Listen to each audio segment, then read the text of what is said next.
What is up, Retro Maniacs? My name is Mike, his name's EP, and his name's Joe. And we are not here to give you one. We are not here to give you two. We are here to give you 3 cards you need for your retro PC.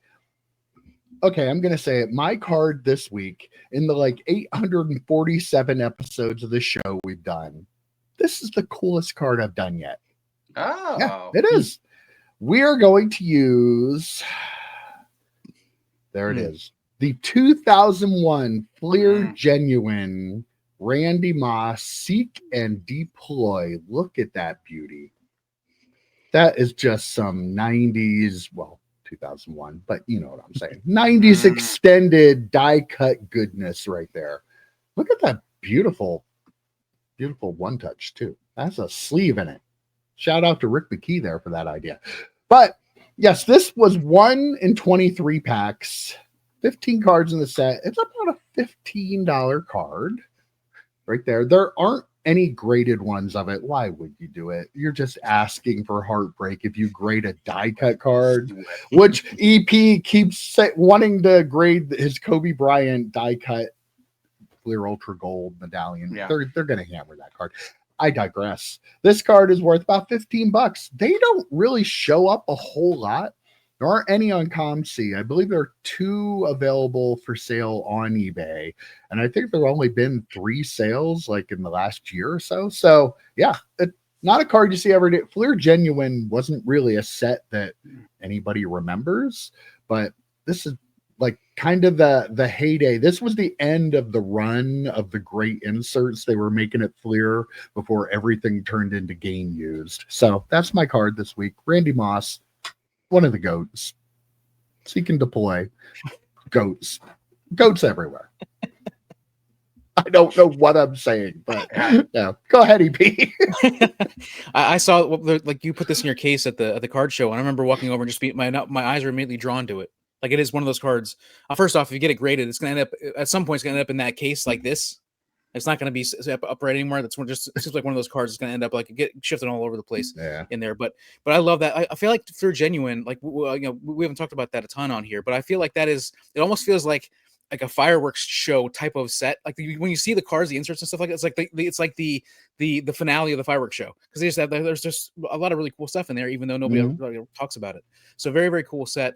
And Randy Moss, you had a lot of awesome Randy Moss cards in your case, just a crazy amount. And I was just ogling them, mouth agape, drool practically right out of my mouth. Just I had to wipe the drool off my case. Yeah, 3 different times. They're so cool. God, I said how much for all the Mosses. I was just joking, of course, but really, really cool stuff. But that card, like I said, that one, my eyes almost immediately went right to that one. There's a lot of shiny stuff in there. That one, not shiny, not chrome, not not whatever, but the die cut of it it really stands out.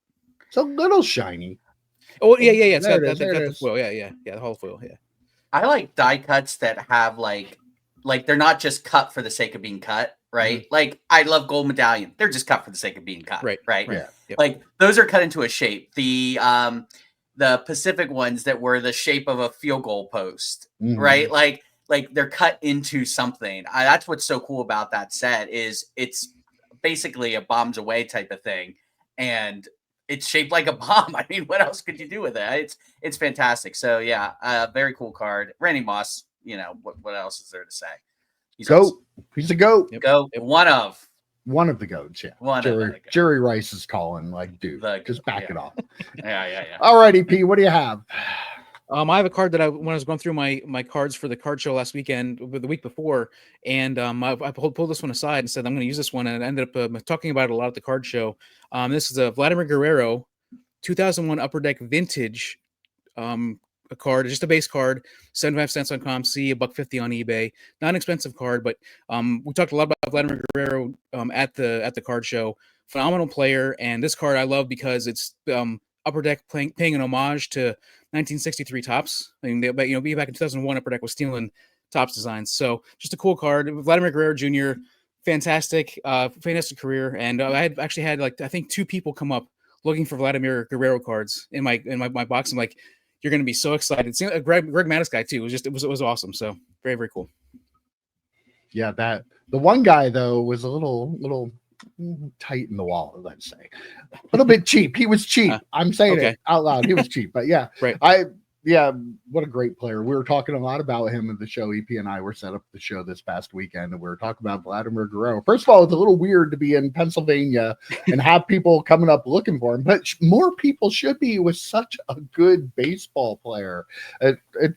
He's just one of those guys that kind of gets forgotten, especially in the hobby, but so many great cards, such a great player. And that one's really cool. I loved that style that they did. Yeah, they were ripping off Topps. So Sure. I guess it might be fair that Topps rips them off a little bit now. Fair play.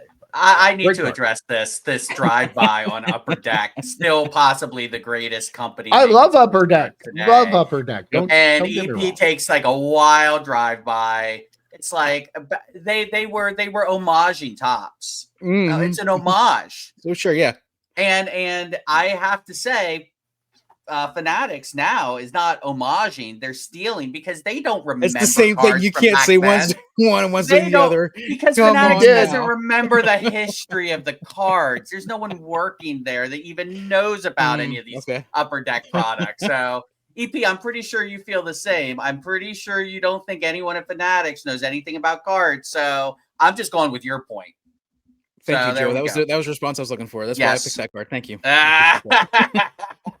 It's that one guy in the conference room that like keeps coming up with great ideas, and nobody knows their Upper Deck ideas. He's like, oh, Yeah. I'll just let me. Yeah, Oh yeah, I'll exactly. just do Thank this you, one. Mike. That's exactly my point right there. Brilliant, And- John. That's brilliant. Oh, great idea.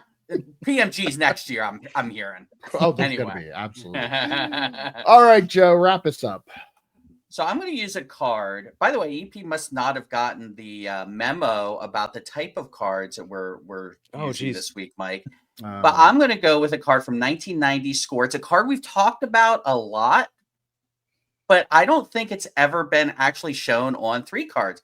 I'm going 1990 Score, card 317, Hot Guns, Warren Moon. You got the moon in the background. I believe, Mike, you brought this up, that this is Warren Moon's favorite card of Warren Moon. Yeah. But we've got a bomb from Mike. We got a gun from me. EP, what the hell, man? You didn't get the weapons? Where's your knife card? Yeah, sorry. Come on, man. But I mean, this is such a cool card. We've talked about it before. I was going through some cards. I'm like, have we ever used this one? And I literally went back through all 100 plus episodes to see if we use this card or not. We have not. Beautiful card. And it looks like it should be an insert. It's part of the base set. That's what made base sets cool back then. Cards like this, Warren Moon with the moon in the background. Love it. Warren Moon, my favorite player. He was a pocket passer, for those of you who didn't know. He wasn't a scrambler, as some might imply. Great pocket passer, Warren Moon, one of the best. Hall of Famer, absolutely should be, deserves it. Love him, Warren Moon. Fantastic player, as you said, for sure. That card, from those back in those years, the subsets in all those sets should be considered insert sets. Like, I mean, they're all like really cool subsets from back in the day. And with those cards, those sets being like 700 cards deep, like it was practically like pulling an insert when you pull these Card out of there. So 317, and I guarantee you, it is not the last card in the set. that's probably like the first set of subsets, and then there's gonna be another set of subsets later in it. So, Right. but also a fantastic card. Like whoever came up with that idea, it's just brilliant. I love it. Two things here. First of all, be careful what podcast you listen to. And second of all, if only they made a Superfractor 101 of that. Man, If only. if only. Like, if they did things right like they do nowadays, that card would be so much better. No. $2, by the way, you can pick this up. $2, I failed to mention. Joking aside, that's a great card. It is like, I do wish there was like I don't know, maybe a trophy collection kind of version of it. I joke about the Superfractor, but it would be cool if it had some kind of parallel to it too. But I mean, what a great card. That person actually sat in the conference room and had the idea and actually had a good idea. He wasn't stealing it from someone before. So yeah, great card. And Warren Moon. We love Warren Moon. Love Warren. Unless he trash talks my fantasy football team. That's fair. That's fair. That's all we got for you this week. There's 3 great choices. Why? Because that's all we give you. Because we love you. I tell you that every week. You're going to believe me one of these weeks. It's creepier every week, too, I think. Creepy. So creepy. All right. That's it. We'll see you next week, guys. See you, boys. See ya.